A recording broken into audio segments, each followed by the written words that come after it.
Nnamdi Kanu's demand for the whereabouts of the Vice President of Nigeria, Professor Yemi Osibanjo, is now beginning to gain the world's attention. Don't forget that he sent a message to the international police for them to investigate the burial of the late Chief of Staff Abakari, because according to him, it is strange that there was a blood in the coffin of the late Abakari, and also it is also very much aware that the COVID-19 does not cause any blood to come out of the body, which is strange. And don't forget that after the former Chief of Staff Abakari met with the Vice President of Nigeria after his trip from Germany and Egypt, that was when the Vice President of Nigeria went into isolation, and ever since nobody have seen him. This is very suspicious to a point that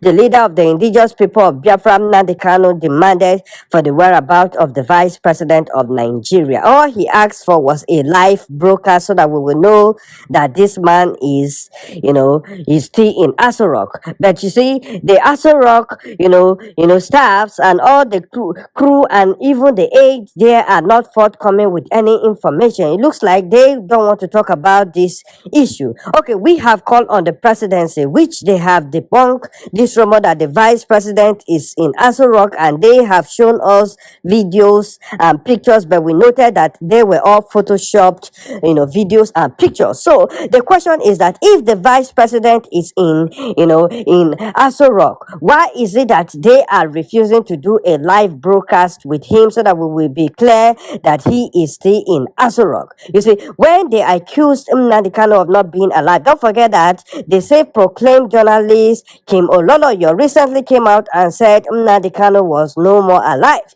He came out the next day to do a live broadcast for everybody to see him, and he spoke in his native language, and also he came out with no Photoshop background and whatsoever. But you see, in the case of the Vice President of Nigeria, this is the number 2 citizens of Nigeria. This is the Vice President of Nigeria. He is a figure that is supposed to be active during this COVID-19 pandemic, but we have not even heard from him. He has not spoken to the people. He has not even represented the President of Nigeria when he was absent. The person that even spoke on behalf of the President, Boss Mustafa, caused a lot of controversy because the PDP party also demanded to know why this man was representing the President when he does not have a constitutional right to do that, because he was just a male employee. But you see, the case right now is that if the Vice President of Nigeria is in Aso Rock, then why is it that they are not giving him his constitutional duties for him to do? Because he is supposed to represent the President in his absence. And we all know that the President has not been active on his duty ever since this COVID-19 broke out in Nigeria. So my question right now is that what is it that the Aso Rock are hiding? Why is it that they don't want to bring the Vice President of Nigeria for us to know truly that he is well and in Aso Rock? What is going on in Aso Rock? We want to know the gospel truth, because this is very, suspicious and disturbing. As I am talking to you right now, it has also been proven that the person who is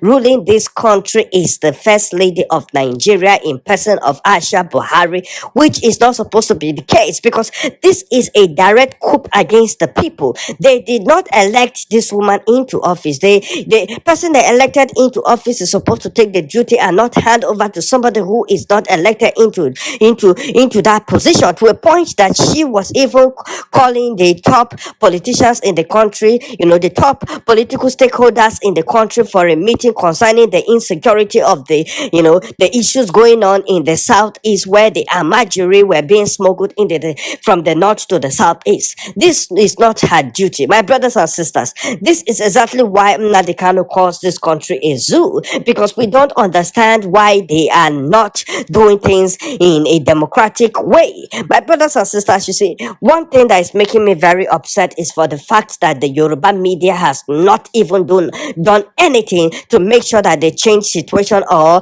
they bring this issue to the light. We expected them to have done an investigation for them to see for themselves that all what we are saying is a gospel truth, but they did not do any investigation because they are scared of offending the so-called House of Fulani Kaba, so that they will keep on being favored. You see, AIT was the only news channel in this country that was going after the Kaba, and you see what they did to them. And this is the reason why they are also scared to tell the truth. But if we want to tell the truth, I must tell you that the indigenous people of Biafra has made it a priority for us to expose all their evil practices in the Aso Rock. As I am talking to you right now, the international bodies are so much interested to know where the vice president of Nigeria is, because that is his constitutional duties for him to lead this country, especially during this COVID-19 pandemic. And the reason why it's important that the vice president is active is as a result of what is going on right now. If you have noticed in Nigeria that the prices of goods have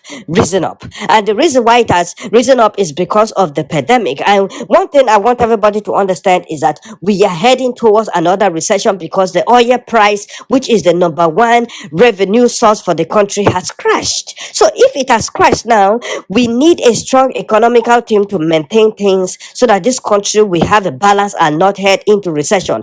And if Nigerians don't come out now to fight for their rights, that means they will be the one to suffer it, because if the recession break out right now, the prices of things will even increase more than how it is right now. We know the level of the economic right now. There is no money in circulation, so the common man is the one who will suffer the most. And this is the reason why we all have to rise up and do the right thing. So please, I want to use this medium to appeal to all of us to rise up and fight for our rights. It's our constitutional rights for us to be able to control and change things in this country. We are the government. We are the people that are supposed to do something for the betterment of our country. If we don't rise up and do something, then that means we have accepted all the things that they have thrown to our face. One thing I want everybody to understand is that one of the number one ways that we have to rise up and do, what we have to rise up and do is for us to demand for our referendum. There are a lot of nationalities trapped in this country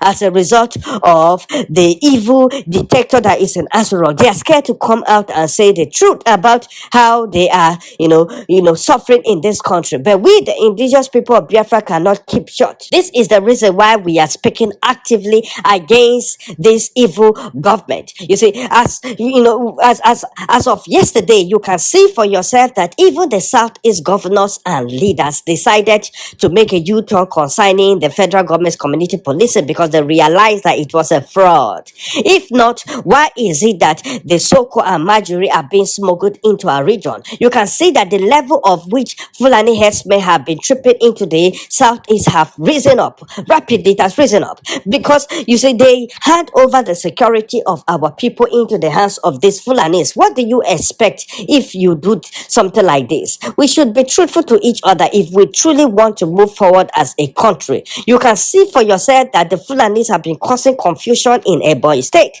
They have been causing confusion in the whole of the Southeast to a point that even now that the states are locked down, there is no intermovement between the states, yet they are still smuggling in a Majuri into our region. And now the Southeast governors and leaders are beginning to see what Nnamdi Kanu has been saying. So let us be truthful to each other. The time for us to fight for our freedom is right now. Nigerian people are supposed to rise up and join Nnamdi Kanu by now to divide this country, because this is the number one solution to our problem in this country. We are more divided now than ever. There is nothing like one Nigeria. If we keep on deceiving ourselves in the name of one Nigeria, that means we have accepted to stay in this country till infinity, even though they keep on treating us like slaves. So please, I want to use this medium to appeal to our brothers and sisters around the world. If you are listening to my voice right now, make sure you join the indigenous people of Biafra under the leadership of Nnamdi Kanu, and let us all fight for the freedom of our great nation Biafra, because this is the only way that we can be free from this evil entity called Nigeria.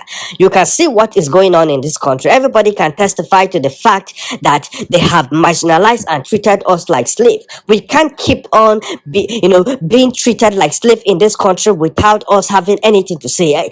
Our power is in our voice. That is the reason why we appeal to all of us us to stand with one voice under the canopy of IPOP. So please join the indigenous people of Biafra under the leadership of Nnamdi Kanu and let us all fight for the freedom of our great nation, Biafra.